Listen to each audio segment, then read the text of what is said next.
The blue-green light of distant stars reflected off the polished hull of the Zethnar patrol vessel as it glided silently through the void. On the command deck, Commander Xalvesh stood with 4 arms clasped behind his back, all 6 eyes fixed on the main viewing screen. "Commander, our sensors have detected an unknown vessel entering Sector 7, reported Officer Zintal from the scanning station. It appears to be a warship of some kind." Xalvesh moved closer to the screen. "Origin: unknown, sir. The design matches nothing in our database." This was unusual. The Zethnar Confederacy had catalogued every spacefaring race within 50 light years. An unknown ship meant a new species had achieved interstellar travel, a rare event that happened perhaps once in a generation. "Full scan. I want to know everything about that ship," ordered Xalvesh. Inside the unknown vessel, Captain John Miller walked the corridors of the U.S. Defiant with a steady pace. The ship hummed around him, a comforting sound he had grown used to over his 15 years in space. He nodded to crew members as he passed them on his way to the bridge. Lisa Bennett, his executive officer, looked up from her station as he entered. "Morning, Captain." "Status report," Miller said as he settled into his command chair. "All systems normal. We're on course for the Proxima system. Our diplomatic package is ready for transmission once we reach the designated coordinates." Miller nodded. Humanity's first official diplomatic mission to meet newly discovered alien civilizations was proceeding exactly as planned. After decades of searching the stars for signs of intelligent life, Earth had finally received signals from multiple sources. The Defiant had been sent to establish peaceful contact. "Any unusual readings?" Miller asked. Bennett checked her screen. "Nothing out of the ordinary, sir. Just the normal background radiation and distant stellar objects." What neither of them knew was that the Defiant was under intense scrutiny. The Zethnar vessel, employing its advanced cloaking technology, had moved closer and was now bathing the human ship in invisible scanning beams.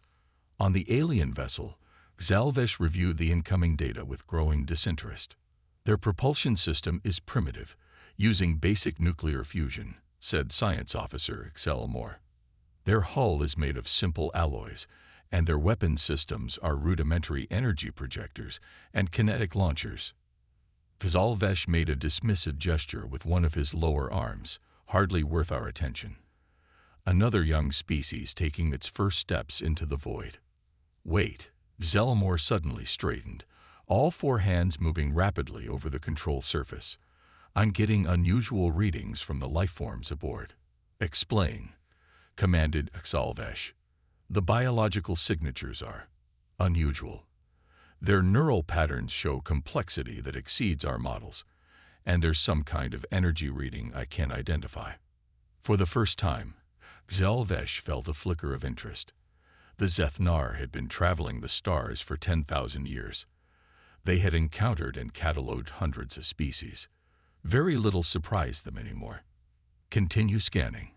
Focus on the biological entities." Back on the Defiant, Lieutenant Alan Ross at the navigation console felt a strange tingling at the back of his neck. He looked around, feeling as if someone was watching him.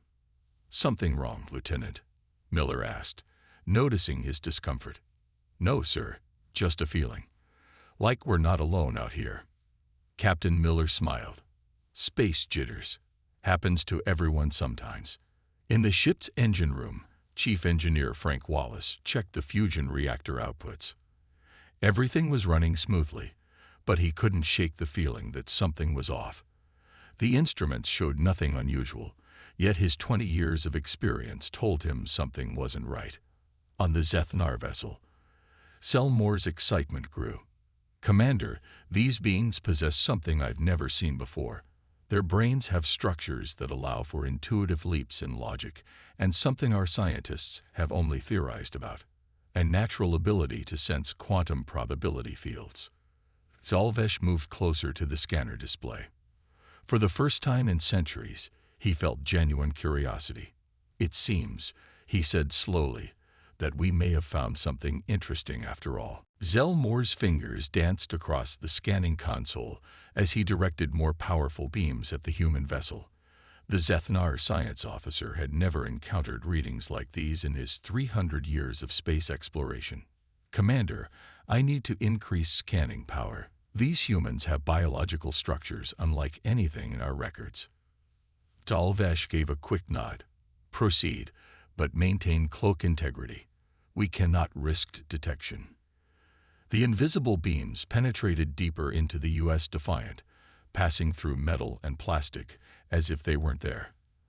The scans focused on the humans themselves, mapping their bodies down to the cellular level. "Remarkable," whispered Zelmore. "Their neural pathways show patterns that suggest they can process information in ways we cannot. They appear to make connections without logical progression." "Explain," demanded Zalvesh. "Our brains follow clear pathways when solving problems. We move from one logical step to the next. These humans seem able to jump between unrelated concepts and form new connections. They call it intuition." On the bridge of the Defiant, Lisa Bennett felt a sudden headache. She rubbed her temples, trying to focus on her work. "You okay?" Captain Miller asked. "Just a headache, sir," came out of nowhere. Miller frowned.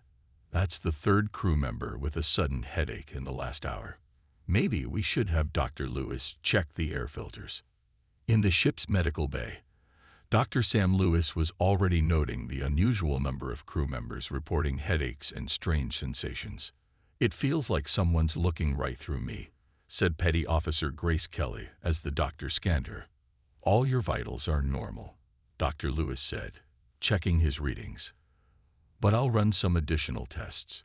Maybe it's some kind of space radiation we haven't encountered before." Back on the Zethnar vessel, Zelmore's excitement continued to grow as new data streamed in. "Commander, I've discovered something even more unusual. These humans have trace quantum entanglement in their brain cells. It's subtle, but it's there." Zalvesh leaned forward. "That's impossible. Biological systems can't maintain quantum coherence at normal temperatures." "These can. It's faint, but measurable. It might explain why some of them seem to be detecting our scans despite our stealth technology." The commander stroked his face tentacles thoughtfully. "Are they dangerous?" "Not technologically. Their weapons are primitive compared to ours. But this biological capability, it's unprecedented. They might be able to perceive things we cannot." In the engine room of the Defiant, Frank Wallace stopped his work suddenly. He walked to a control panel and adjusted the shield harmonics without really knowing why. "Chief, why are you changing the shield settings?" asked his assistant. Wallace shook his head. "Not sure. Just feels like we need a different frequency right now." The slight adjustment created a thin layer of interference that partially deflected the Zethnar's most intensive scans. On the alien ship, alarms sounded. "They've altered their shields," Zintal reported. "Our deep scans are being partially blocked." Zalvesh's 6 eyes widened. How could they know to do that? They shouldn't be able to detect our scanning beams. "I don't think they know consciously," Selmore said. "I think they sensed it somehow. That quantum connection in their brains might allow them to feel our presence at some subconscious level."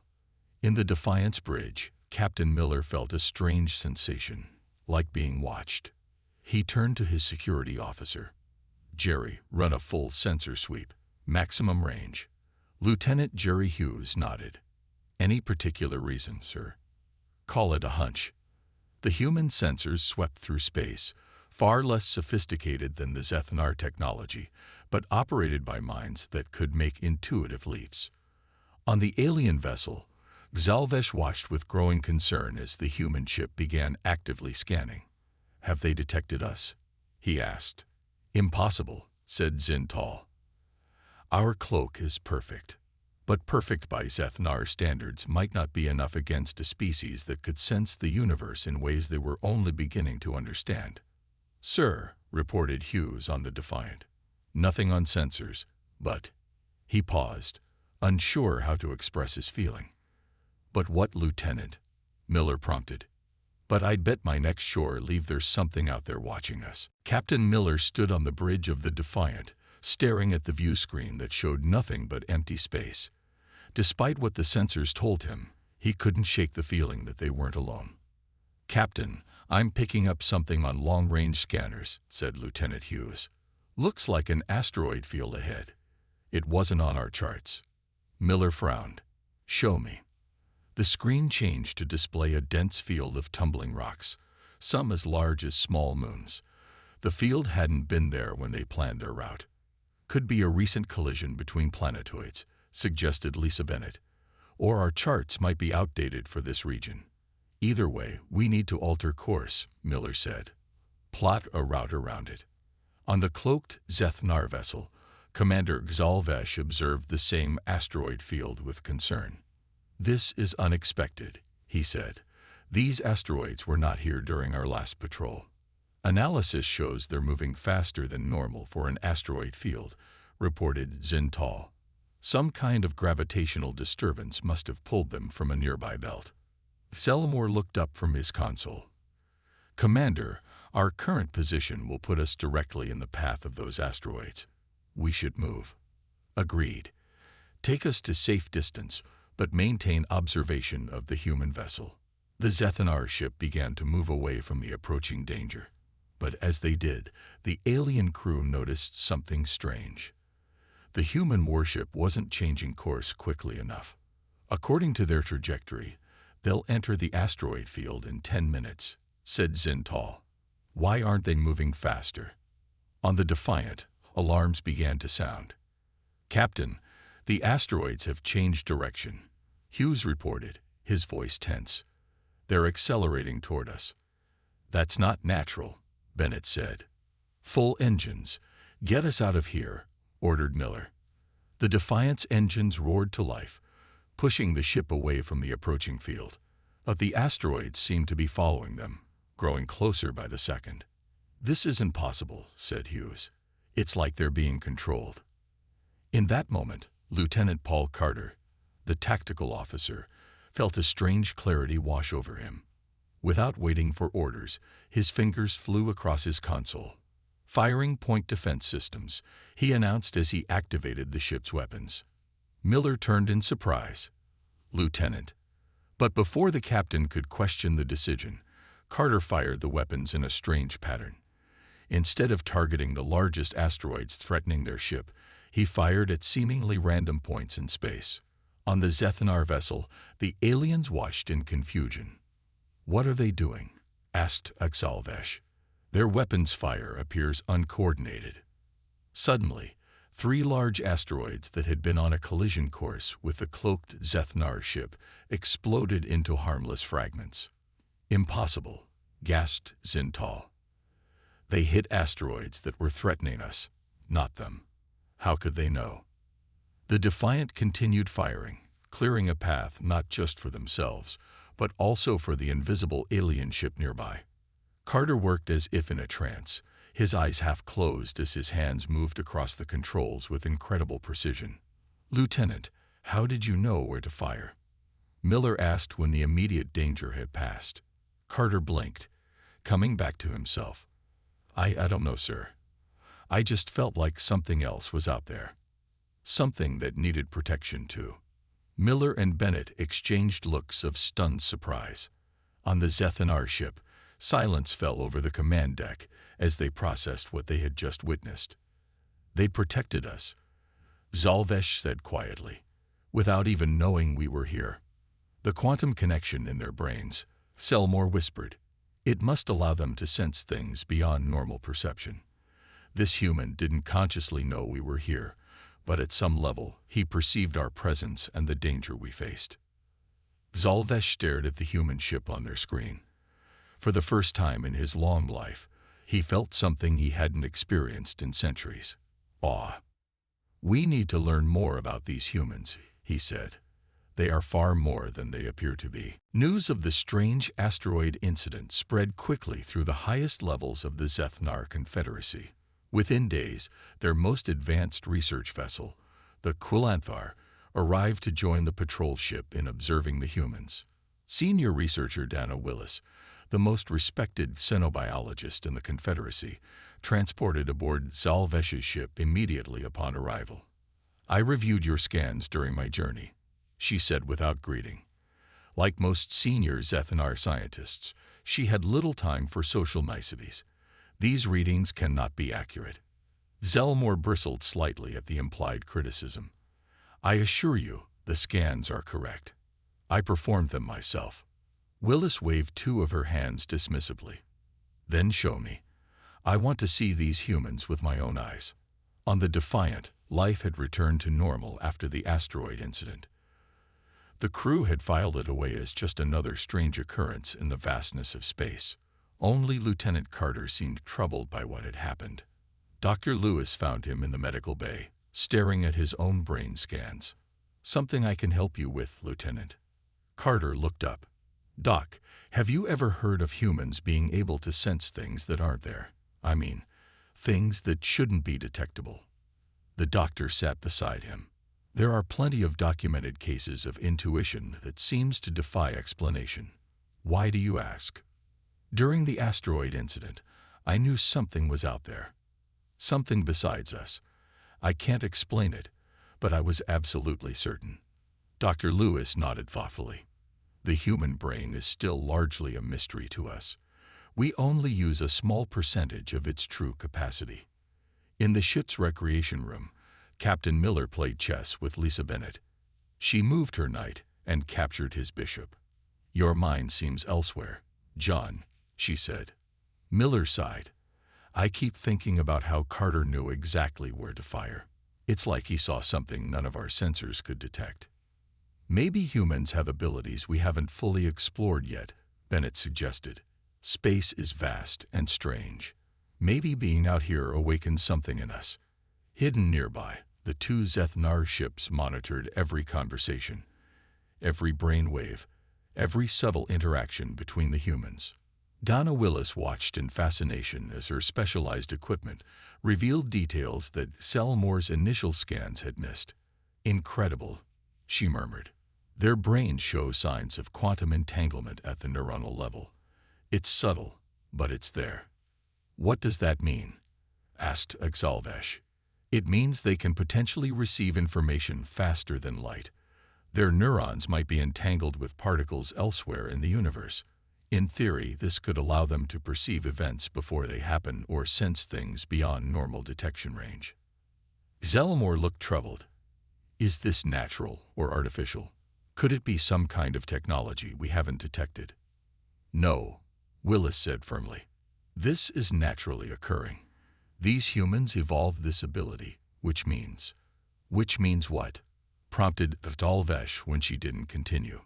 "Which means they're the first species we've encountered who might eventually surpass us, despite our 10,000 years of technological advancement." The statement hung in the air between them. The Zethnar had long considered themselves the pinnacle of evolution in the galaxy. The idea that these seemingly primitive humans might possess natural abilities beyond their own was deeply disturbing. "We need to continue observing," Willis decided. "I want to test the limits of their abilities." On the Defiant, Paul Carter jolted awake from a dream. In it, he had seen strange beings with 6 eyes and 4 arms watching him, studying him like a specimen.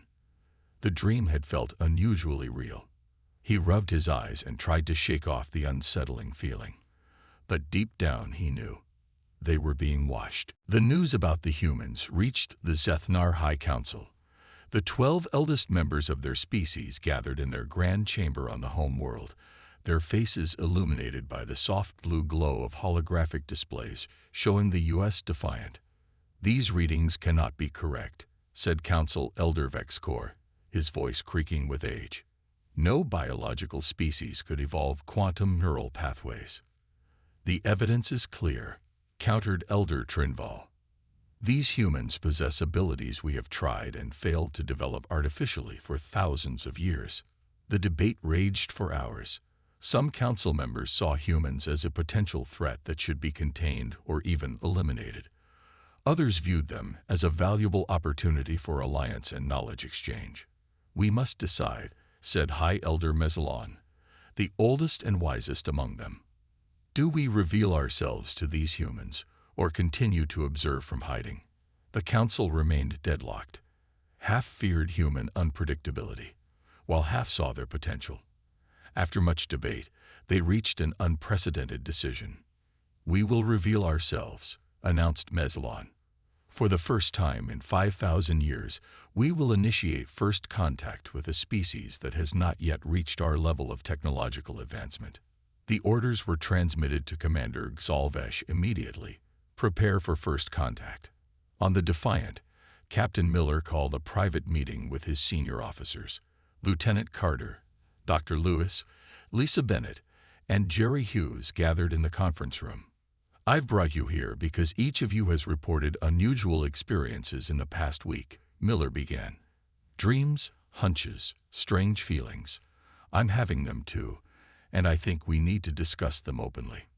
Dr. Lewis spoke first. "From a medical perspective, it's unusual for so many crew members to report similar symptoms simultaneously. Something is affecting us." Carter leaned forward. "Captain, I know this sounds crazy, but I think we're being watched. Not just observed from a distance, but studied, scanned." Bennett nodded. "I've had the same feeling. Like when you know someone is staring at you, even when your back is turned." "Our sensors haven't detected anything," Hughes reminded them. "But," he hesitated, "that doesn't mean nothing's there." Miller stood and paced the room. "I believe something or someone is out there.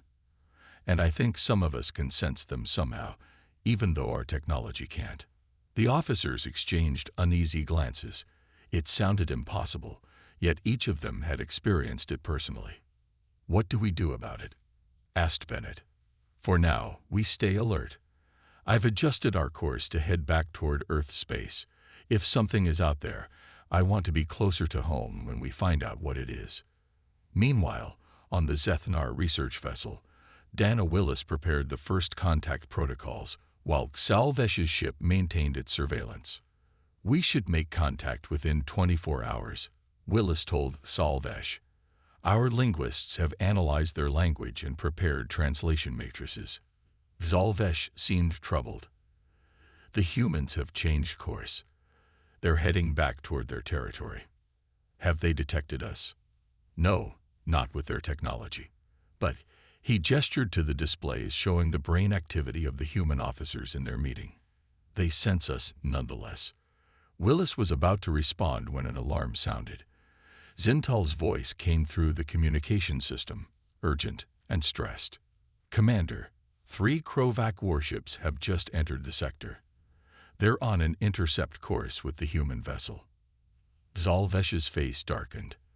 The Krovac were the ancient enemies of the Zethnar, a violent and territorial species that showed no mercy to those they considered intruders.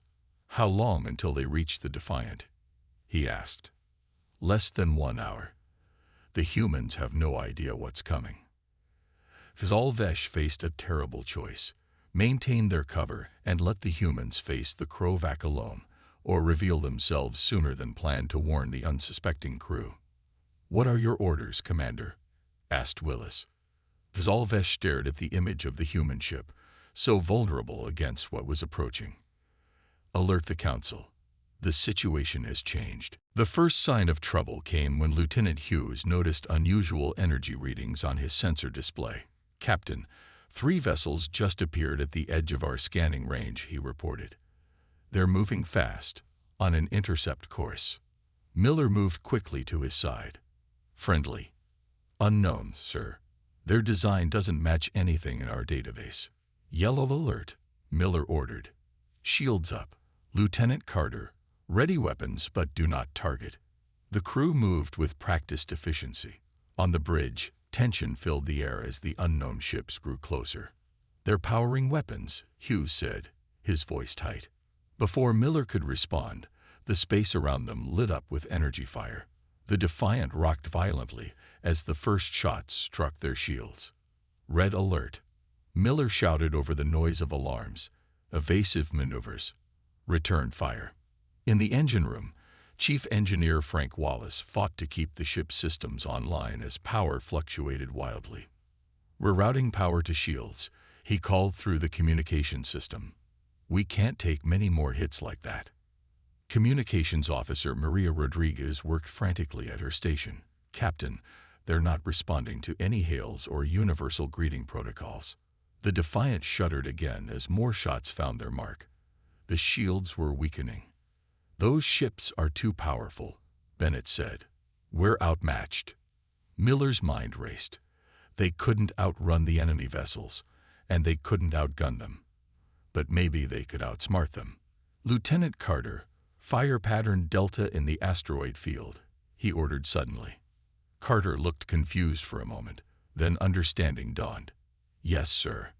The Defiant fired a precise pattern of shots into the nearby asteroid field, causing a chain reaction.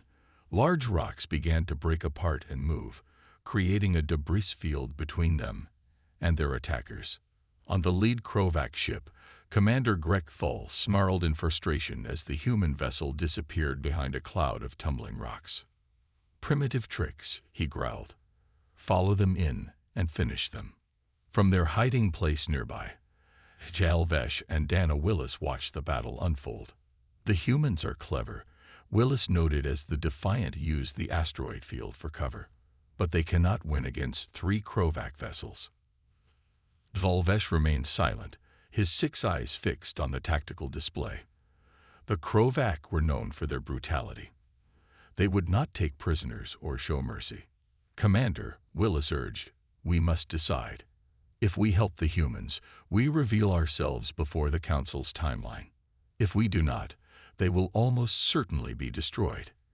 Inside the asteroid field, Miller used every trick he knew to keep his ship alive.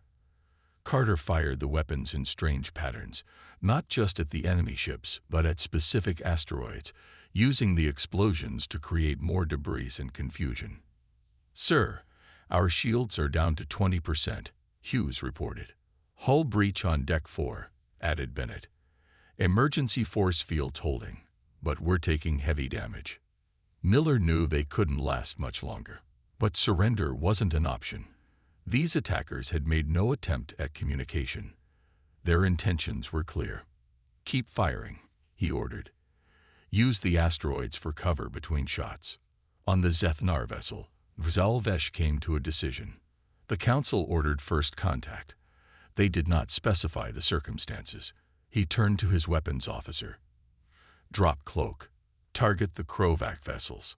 The air on the Defiance bridge seemed to freeze as an enormous ship suddenly appeared on their sensors, seemingly out of nowhere. "Another ship," Hughes exclaimed. It just appeared.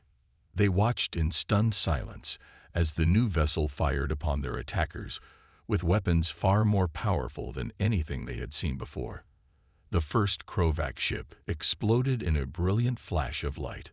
"What's happening?" Bennett asked, voicing what everyone was thinking. Miller stared at the view screen, watching as the mysterious ship moved to protect the Defiant from the remaining attackers. "I think," he said slowly, "we just found what was watching us." The remaining 2 Krovac ships turned their attention to the newly appeared Zethnar vessel.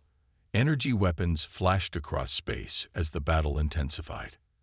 "Captain, the unknown ship is hailing us," Rodriguez reported, surprise evident in her voice. Miller straightened his uniform. On screen, the view screen flickered, and the bridge crew of the Defiant found themselves looking at beings unlike any they had encountered before. 6 eyes arranged in 2 rows stared back at them from faces framed by small moving tentacles. The aliens had 4 arms and bluish skin with faint patterns. "Humans," the central figure said, the words translated into English. "I am Commander Jalvesh of the Zethnar Confederacy. We have been observing your vessel. There is much to discuss, but first we must deal with our mutual enemy." Miller recovered quickly from his shock. "This is Captain John Miller of the U.S. Defiant. We appreciate your assistance. How can we help?" "The Krovac have powerful shields, but they have a weakness. Their shield generators cannot handle rapid frequency changes. If you fire your weapons in a specific pattern, we can exploit this weakness together." Miller nodded to Carter. "Lieutenant, Coordinate with their tactical officer. The Defiant moved out from the asteroid field, its weapons firing in sync with the much larger Zeth-Nar ship. The Krovac vessels tried to evade, but the combined attack was too much.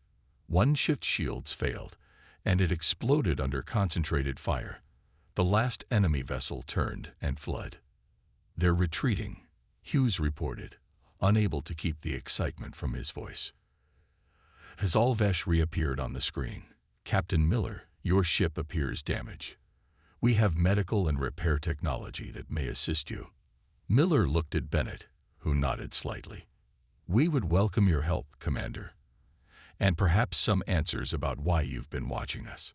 Of course, with your permission, I would like to come aboard your vessel with a small team." Minutes later, Miller, Bennett, Carter, and Dr. Lewis stood in the Defiant's docking bay as a sleek shuttle from the Zeth-Nar ship landed. The door opened, and Commander Xalvesh stepped out, followed by Xelamore and Dana Willis. Dr. Lewis scanned them with medical equipment. "Fascinating biology," he murmured. "Completely different respiratory system than ours." Xalvesh approached Miller and extended his upper right hand in what appeared to be a practiced human gesture. "We have studied your customs. This is how you greet, yes?" Miller smiled and shook the alien's hand. "Yes. Welcome aboard the Defiant, Commander." As the two groups moved to the conference room, Science Officer Olivia Washington joined them. She couldn't take her eyes off the alien technology. "Your cloaking device is remarkable," she said to Xelamore. "We detected nothing on our instruments. Yet you sensed our presence nonetheless." Xelamore replied, "That is why we find your species so fascinating." In the conference room, Xalvesh explained the Zeth-Nar's interest in humans. "Your brains have a connection to quantum fields that our species lacks despite our technological advancement. You can perceive things we cannot." "Like your presence," Carter said. "I knew something was there, even though I couldn't see it." "Precisely," said Dana Willis. "We've been trying to develop this ability artificially for thousands of years without success. Yet it occurs naturally in your species." Washington leaned forward eagerly. "And your technology? Could we learn about it?" To the surprise of the Zeth-Nar, Washington began asking detailed questions that showed remarkable insight into how their systems might work. Within an hour, she had grasped concepts that took young Zeth-Nar scientists decades to master. "Your intuitive leaps of understanding," Xelamore said with obvious admiration. "This is exactly what makes your species unique." As repair teams from both ships worked together, Miller and Xalvesh walked through the corridors of the Defiant. "I believe," said Xalvesh, "that this encounter may change the future of both our peoples." Miller nodded. "I think you're right, and I suspect the Krovac won't be happy about it." "No," agreed Xalvesh. "They most certainly will not." 6 months later, the massive shape of the U.S. Vanguard moved smoothly through space.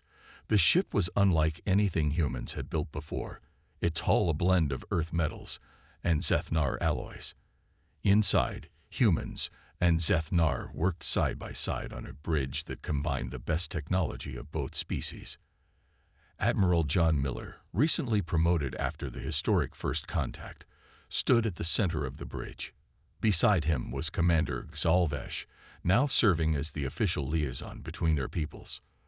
"Long-range scans are clear, Admiral," reported Lieutenant Carter, who had been one of the first humans to undergo special training to enhance his natural quantum sensing abilities. Lisa Bennett, now captain of her own ship elsewhere in the fleet, had been replaced by Olivia Washington as Miller's executive officer. In just 6 months, Washington had absorbed Zeth-Nar science at a pace that astonished even the aliens themselves. "The border appears quiet," Washington said, looking up from her station. "No sign of Krovac activity in this sector." Miller nodded, but he felt a familiar tingling at the back of his neck. He glanced at Carter, who met his eyes with a knowing look. "You feel it too," Miller said. Carter nodded. "Something's out there, sir, beyond sensor range, but it's there." Xalvesh had learned to trust these human hunches. Full stop. Activate long-range quantum detectors. This new technology, developed jointly by Washington and Salamore, amplified the natural human ability to sense quantum disturbances across vast distances. Contact. Called out the Zeth-Nar sensor officer. Multiple Krovac vessels, moving in formation toward the Earth colony on Proxima b. They're trying to bypass our border patrols, said Miller. They must think we can't detect them at this distance. Zalvesh made a sound that humans had learned was Zeth-Nar laughter. They still don't understand what they're facing. In the 6 months since first contact, the universe had changed dramatically. The Zeth-Nar had shared their technology with humanity, advancing Earth's development by centuries and weeks. In return, humans had taught the Zeth-Nar new ways of thinking that had revolutionized their ancient society. Zeth-Nar scientists worked with human intuition to solve problems they had struggled with for generations. Human engineers combined Zeth-Nar technology with Earth creativity to build ships that neither species could have created alone. And the Krovac, who had terrorized this sector of space for centuries, found themselves facing an alliance they couldn't understand or predict. Alert the fleet, Miller ordered. We'll intercept them before they reach the colony. As messages went out, Miller moved to the large viewport that showed the stars beyond. Zalvesh joined him. 6 months ago, our scanners detected your ship, and we thought we had found just another primitive species, the Zeth-Nar said. We had no idea what we were actually discovering. Miller smiled. And we had no idea we were being watched by the allies we needed most. On the main display, dots of light appeared as ships from both species moved to intercept the Krovac threat. The joint fleet was an impressive sight, with massive Zeth-Nar vessels alongside the smaller but faster human ships. Admiral, we're receiving a message from the Krovac, said the communications officer. They're demanding we stand down or face destruction. Miller exchanged a look with Zalvesh. Tell them, he said with quiet confidence, that they have no idea what they're facing. As the Vanguard moved to join the rest of the fleet, its engines glowing with energy no human ship had possessed before first contact, Miller felt a sense of pride. The scanners that had once locked onto his small ship had led to something neither species had expected, a partnership that changed the balance of power in this part of the galaxy forever. The Krovac were about to learn that the unusual readings they had detected from humans were just the beginning of what made humanity a force unlike any the galaxy had ever seen. And with the Zeth-Nar at their side, there was no limit to what they might become.